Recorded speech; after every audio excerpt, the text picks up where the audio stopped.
It's very hard to remember now what the attitude was in 1944 or 45. And throughout the Western world, the movement was towards centralization, planning, government control. That movement had started already before World War II. It started really with the Fabian Society back in the late 19th century, George Bernard Shaw, the Webbs, and so on. But the war itself, and the fact that in war you do have to have an enormous amount of government control, greatly strengthened the idea that after the war, what you needed was to have a rational, planned, organized, centralized society, and that you had to get rid of the wastes of competition. That was the atmosphere. There was those of us who didn't agree, who believed in what we would call a liberal society, a free society, a 19th century liberalism. There were quite a number of us in the United States and in Britain, but in the rest of the world, they were very isolated indeed. And Hayek's idea was to bring them together and enable them to get comfort and encouragement from one another without having to look around to see who was trying to stab them in the back, which was a situation in their home countries. Now, I first saw this, the New York Times put on the op-ed piece page your introduction to this edition. Right. Do you know why they did that? What got their attention? Well, I can't answer that. You'd have to ask the people at the New York Times. On the whole, they have in the past not been very favorable to these ideas. Quite the contrary.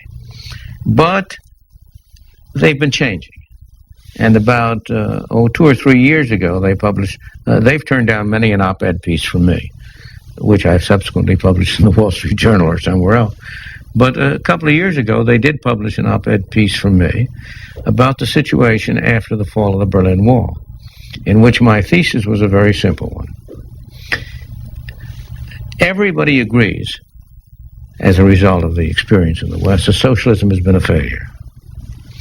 Everybody agrees that capitalism has been a success, that wherever you have had an improvement in the conditions of the ordinary people over any lengthy time, it's been in a capitalist society. And yet,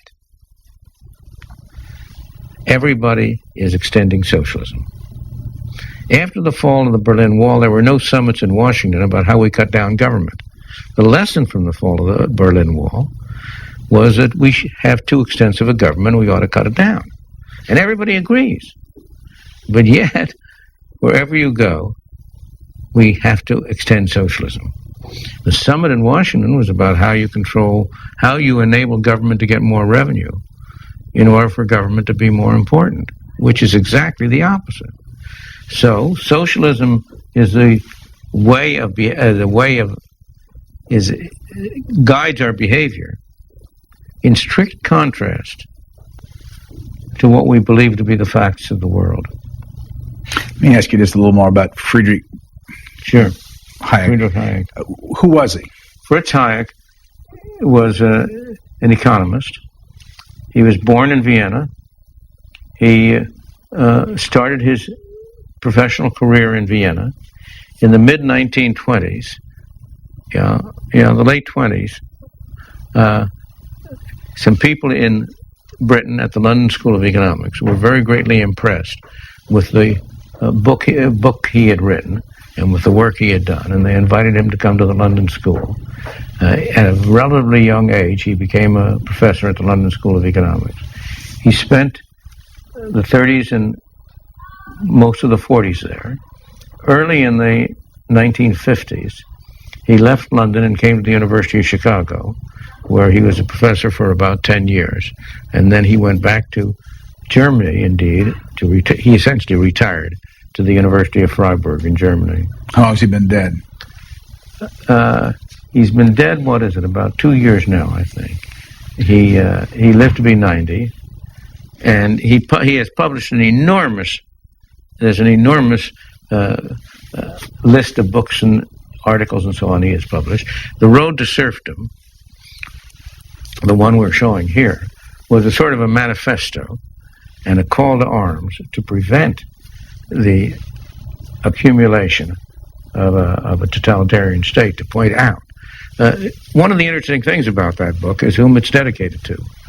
It's dedicated to the socialists of all parties, because the thesis of the book is that socialism is paving the way toward totalitarianism, and that socialist Russia at the time is not different from Nazi Germany. And indeed, what was it? It was National Socialism. That's where Nazi comes from. And so this was a kind of a manifesto and had a very unexpected effect. It was turned down by several publishers in the United States before the University of Chicago published it. And both in Britain and the United States, it created something of a sensation. It was a bestseller. The Reader's Digest published a condensation of it and distributed 600,000 copies. You had a big argument raging about people who were damning it as reactionary against all of the good things of the world, and people who were praising it as showing what the real status was. It's a book well worth reading by anybody, because it's a very subtle analysis of how it is that well-meaning people who intend only to improve the lot of their fellows tend to favor courses of action which have exactly the opposite effect. I think, from my point of view, the most interesting chapter in that book is one labeled "Why the Worst Rise to the Top." It shows that it's, in a way, another example of the famous Acton, a statement of Lord Acton that now for a moment of... Is it the power? Power corrupts. Absolute and power. Absolute power corrupts absolutely. The reason I ask is Lord Acton's quoted several times in the book. Oh, yeah. Oh, sure. Lord Acton was a great defender of the free society. And the way the worst rise to the top is that if you're given power and you have to exercise it, you are driven by that necessity to do things that many people really would object to doing. And only those people who are willing to behave in a public capacity differently than they would behave in their private capacity are ever going to make it to the top. Who was Lord Acton? Lord Acton was an English Catholic who was a great historian. I've forgotten the title of his... He was a professor at Oxford. He had a named professorship, which I've forgotten. But he wrote a History of Liberty, which was very famous and very important. He also was very much involved, this has nothing to do with this really, in the dispute within the Catholic Church about the infallibility of the Pope. There was a... What do they call it when they call one of these... Encyclical? It's not the encyclical. It's a meeting which establishes a policy. Oh, like Vatican II. Right. And one of those in the end of the 19th century was the one at which they declared the doctrine of the infallibility of the Pope. And he fought very hard against that because he was a believer in liberty and freedom and tolerance and did not believe that you should declare any man to be infallible. Why is it that so many conservatives today, authors, and we've had them on the show, they'll cite you, but they'll also cite Hayek? Because, as I said in that introduction, over the years I've gone around and asked people who had shifted from a belief in central government, in socialism, in what today goes by the name of liberalism, what led them to shift? What led them to an understanding that that was a wrong road? And over again, the answer has been the road to serfdom. You wrote an introduction, 71? I wrote an introduction to a German edition 25 years ago. It was the 25th anniversary. And my introduction here is primarily the same one. It's just as applicable now as it was then. The really troublesome thing is what I mentioned earlier. Everybody is persuaded that socialism is a failure. And yet, in practice, we keep moving down the socialist road.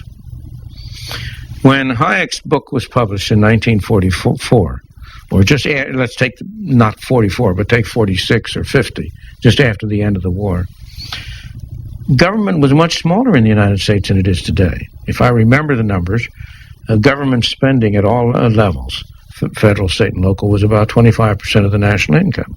Today it's 45%. And that doesn't allow for the effect, not of spending, but of regulations. The Clean Air Act, the Aid to Disabilities Act, and so on. So that, in fact, we are more than half socialist today. That is, more than half of the total output of the country is being distributed in a way that is determined by the government. That's the regulations which determine. We pride ourselves on being a free society and having a great deal of liberty. We do, compared to many countries of the world. But just consider the limitations on our freedom. You can't choose what profession to go into. You can't become a lawyer just because you want to become a lawyer. You have to get approval from the government. You have to get a license. Yeah, that's true for beauticians. It's true for plumbers. It's true in New York City, for taxi cab, and most big cities for taxi cab drivers. There are enormous limitations on what we can do. And this goes much beyond the direct economic sphere. Consider the question of freedom of speech. During the 1950s, 60s, and so on, 70s, when there was a big problem of inflation, the government was making a big push about selling savings bonds. They were a gyp. That was the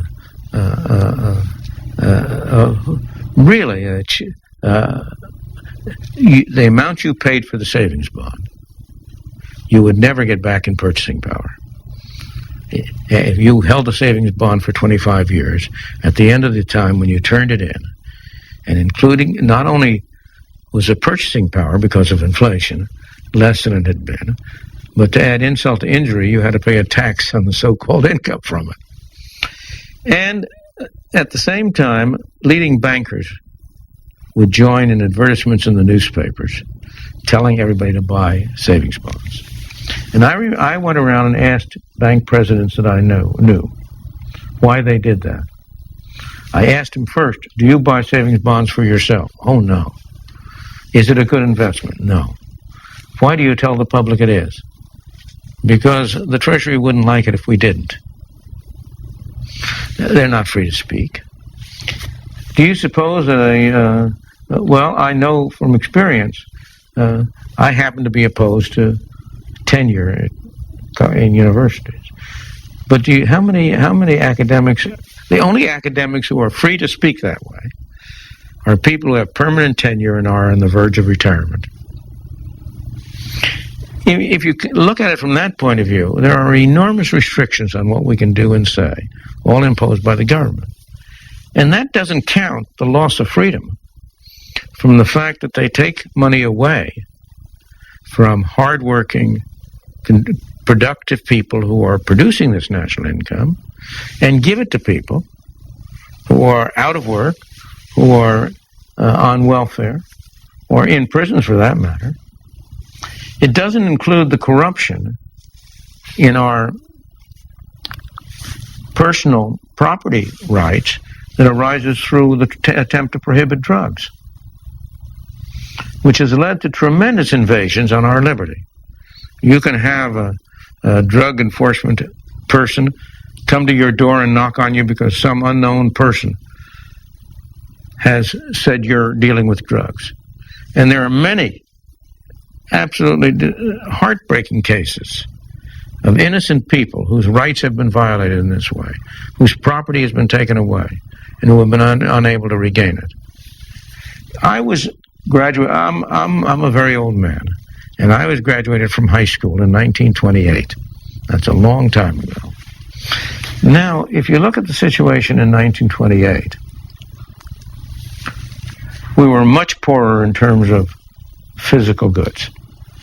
We didn't have microwave, we didn't have washing machine. You can go down the line. There's no question that we're enormously wealthier today in that sense, and enormously have a higher standard of living from that point of view. On the other hand, we were safer, more secure, freer in 1928 than we are now. As of that time, government was spending something like 10 to 15% of the national income. The private sector, 85 to 90. Today, government controls over half the national income, and private enterprise controls only the rest. Where have all these good things come from? Can you name any of those additions to our well-being that have come from government? It wasn't government that produced the microwave. It wasn't government that produced the improved automobiles. It wasn't government that produced computers and led to the information age. On the other hand, consider our problems. Our major problems are not economic. Our major problems are social. Our major problems are the welfare, the underclass in the center cities, the development of crime, so that today we're much less safe than we were when I graduated high school. We have much less feeling of security, much less optimism about what the future is going to be like. And all of the problems have been produced by government.